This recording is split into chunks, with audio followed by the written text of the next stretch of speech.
And in the words of Ariana Grande, yeah, good evening, ladies and gentlemen. Welcome to another episode of Jasmine is having a crisis in her room and uses the internet to help cope with all of her issues. Welcome. So nice to have you. But I'm very, extremely, incredibly lonely.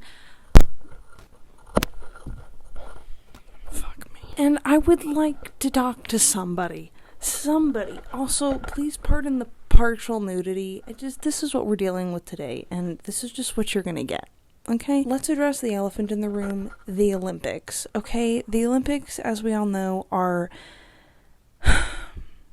the most important event that happens in my life every 4 years. The Olympics define me as a person, and they set the trajectory of my life for the next 4 years. I just want to put it out there and say, hey Simone, I know you're not watching this, but I'm hoping you are, and I'm going to pretend that you are. Just wanted to say shout out to you, girly. You're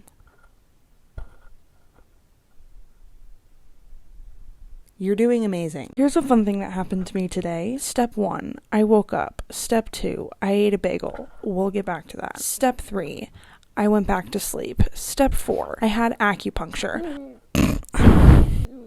As I was in acupuncture, as I'm sitting there on the table, needles all in me, she puts one on top of my head, I look like a Teletubby. I get a call from my doctor, and she leaves a voicemail because I'm busy in the zone. I listen to this voicemail after my acupuncture appointment, and she's like, hey, just got back your lab work from the last week.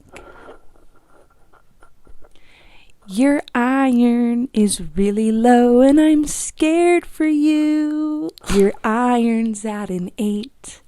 And it's supposed to be at 70. 70. So that's a little bit concerning, but that's okay. The great news about that is that is one of a lot of things that is going on with me that I can easily treat. Nothing to worry about, but it does contribute to this story. So then right after acupuncture, we had to skedaddle home because Jasmine had her psychiatry appointment. Now, this is not to be mistaken with a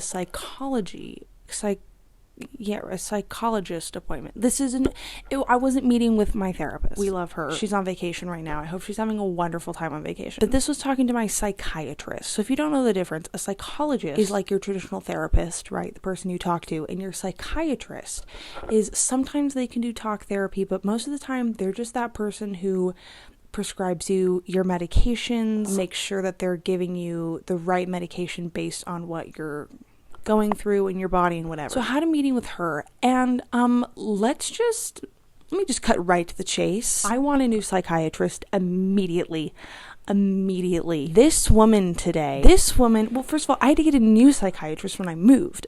And this lady made me feel so incredibly bad about myself. I was genuinely in shock on the phone with her. I was sitting there, this lady she just tore me apart.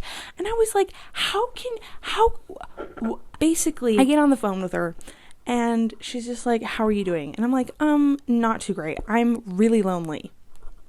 Hence that's happening right now. And she's like, okay, how's making friends going? And I'm like, not very good. We haven't made any friends. Also, I have no opportunities to make any friends. And she basically proceeds to drag me for just not being willing to change myself for other people and just be friends with people regardless of how I feel about them. Does that make sense? For example, the people that I work with, they're all amazing people.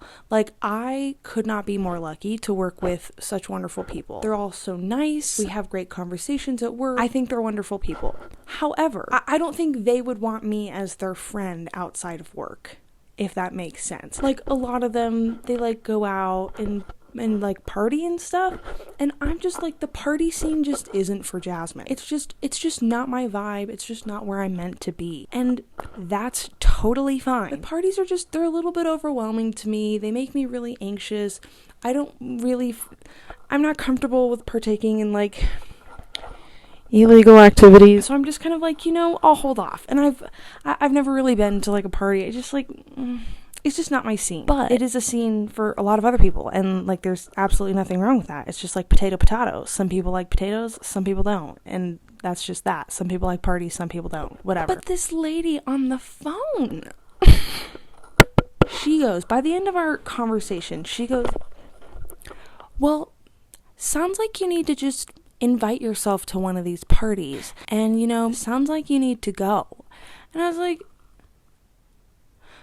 I was like, lady, you are my psychiatrist. Like, are you asking me to change myself? And she was, because then she proceeds to ask me, how was making friends in middle school? How was making friends for you in high school? And I proceed to tell her my experiences. I just felt like people looked at me as both their like older sister and their mom, but also like this little kid. People saw me as this little kid because like I didn't like party and drink and all that jazz. But then people also saw me as like their mom because like I was just always asking people how they were. Like I just kind of was like, sometimes I just felt like the adult of the room. I don't know. It was complicated. But I also explained to her that like, the issue isn't that I'm not putting myself out there. Heck, there was a girl who came into the cafe the other day and I just genuinely loved her vibe that she was giving off. And I went out to take her order and I said, hey, I just feel like we could be really good friends.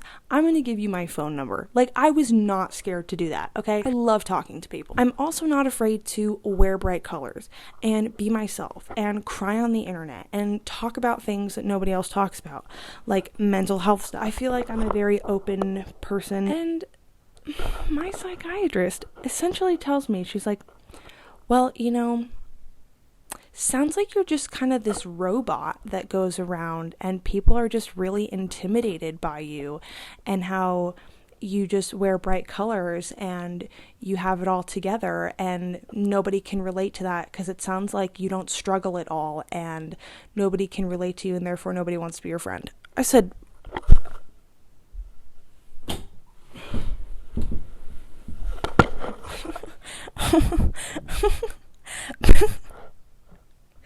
Excuse me? She's like, yeah, sounds like you need to be a little bit more vulnerable with people.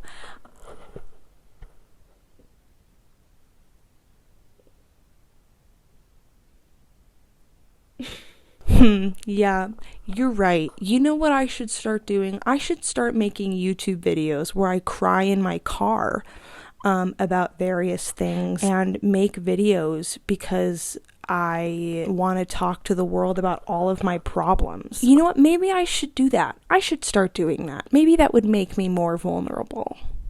Yeah. But let's just say, I mean, she said a lot of other things that I'm not going to talk about, but essentially I got off the phone with her and of course I'm like bawling my eyes out because I'm like, wow, this lady thinks I'm like a failure of a human.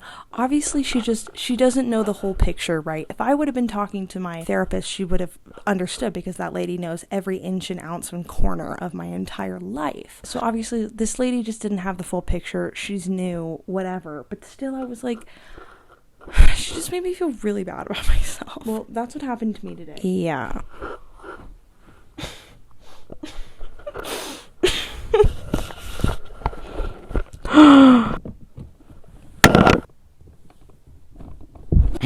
It's too late to apologize. I have something I'd like to declare. I am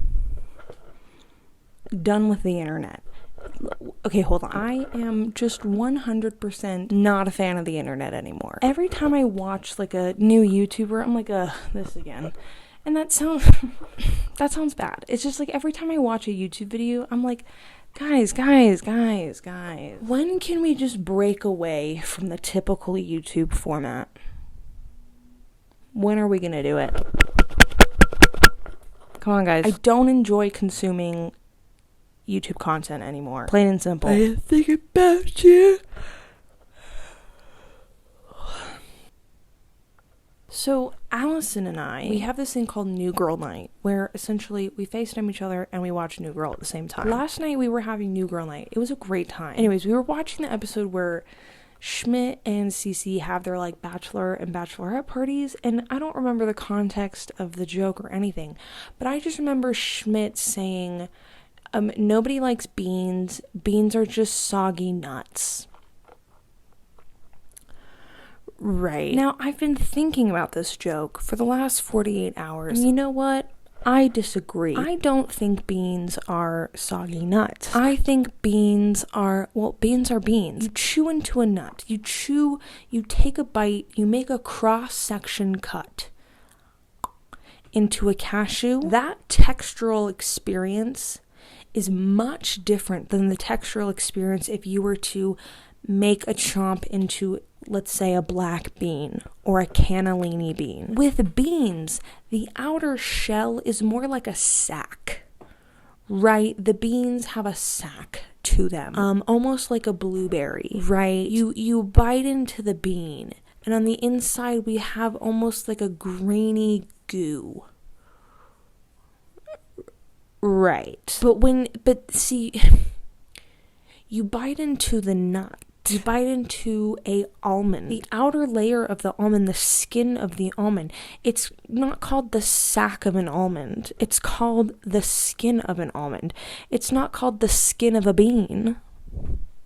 The skin of an almond is so thin, while the crust and the sack of the bean is so much more pronounced. You also bite into any nut: pecan, a walnut, a cashew, a Brazil nut, and the textural experience is exactly the same from the outer part of the bite to the inner core of the nut. I don't feel like that's the same with beans. You can also soak nuts, especially if you're going to make your own sauce with nuts, if you're going to make your own nut milk. And when you soak nuts, for example, when you soak almonds overnight, they do not become soggy. They just become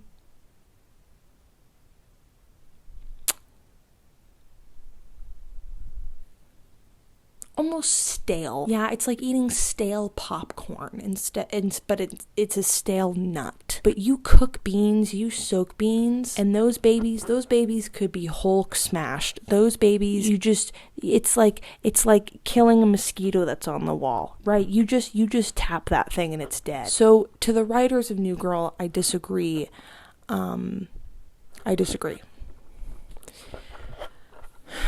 Glad we got that out of the way. I have a question for the universe. Why can't we invent a nail polish or nail coating formula that actually stays on your nails for up to 14 days? Every single nail product that I own says lasts up to 14 days. No, that bitch lasts for up to 4 hours. I have never put something on my nails and had it last more than, I think the longest we've gone is at least 3-4 days. The longest. My nails they don't hold on to nail polish. And I've had it all, ladies and gentlemen. Regular nail polish, natural nail polish, acrylic, polygel, hard gel, soft gel, SNS powder. We have had it all done, all by different people. None of it lasts. None of it. I don't understand. I just don't understand why we can put that on the back of a bottle of nail polish when we know it's not true. Right. We put up to 14 days on the back of the nail polish bottle. Who? Somebody in a coma? Maybe lasts up to 14 days for them. It's the same situation of like, why can't basketball players just always make the net, right? They literally have one job. Especially when they're doing the whatever the fuck. And they gotta stand on the line and while everybody's staring at them. Bro, you got like basketball 101, make the basket. Why can't we do this? So, nail polish 101, make a goddamn nail polish that lasts up to 14 days.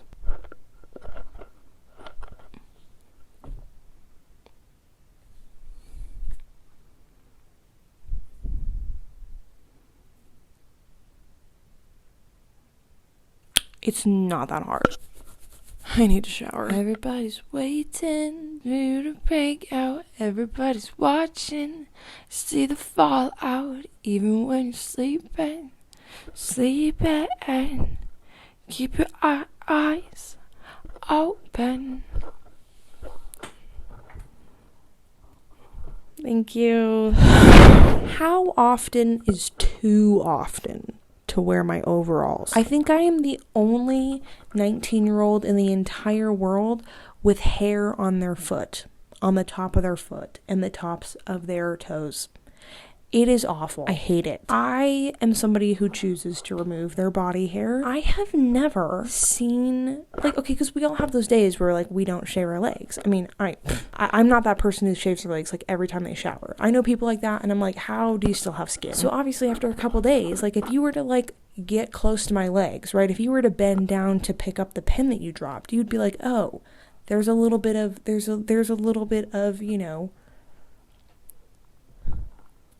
foliage. And sometimes I see that on other girls. I see that on men, whatever, right? But something I have never, ever seen is people's foot hair growing back. Am I the only person with foot hair? It's awful. The hair on the top of my foot is like brown. And I am a natural blonde. Like my leg hair. Okay, this is interesting. The hair at the top of my thighs, we start out blonde, right? We start off clear, invisible. She is a piece of fishing line, okay? Then you get to my knees, and now we've gone into like more of a dirty blonde. An ash blonde. By the time you get to my ankle, we are brown. Then you get to my foot and my toe, honey, we're talking a nice, rich mocha color, okay? We're talking almost HP Jet ink black. I don't understand.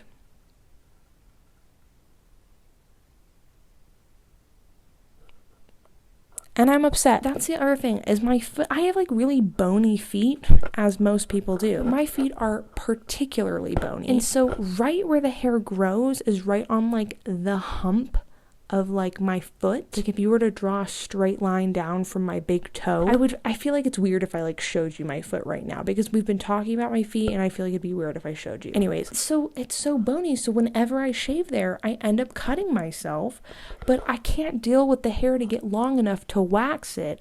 There's not a good solution to this. I'm distraught. I hope I'm not the only one with ombre leg hair. It's extremely unfortunate, but what can you do? Oh my god, speaking of hair on weird places of your body, my dad has an issue with walking around the backyard without his shoes on, right, to do some yard work. And so this results in Jasmine constantly being the dedicated family surgeon and pulling out all the splinters from the bottom of my dad's feet. You're like, wow, that sounds disgusting. It's actually quite an interesting and almost adventurous journey.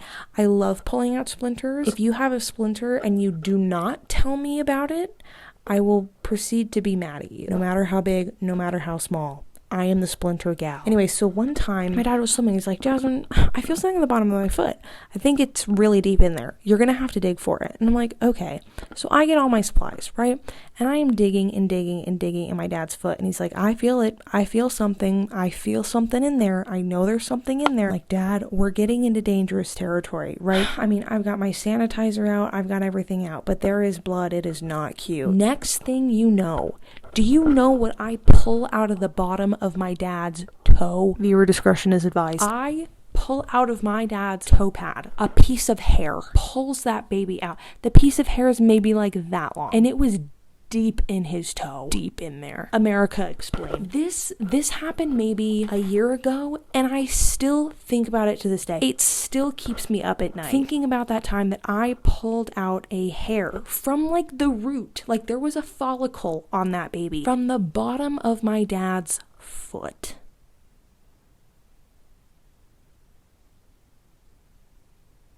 I have questions. Anyways, I guess the moral of that story is greater things can happen.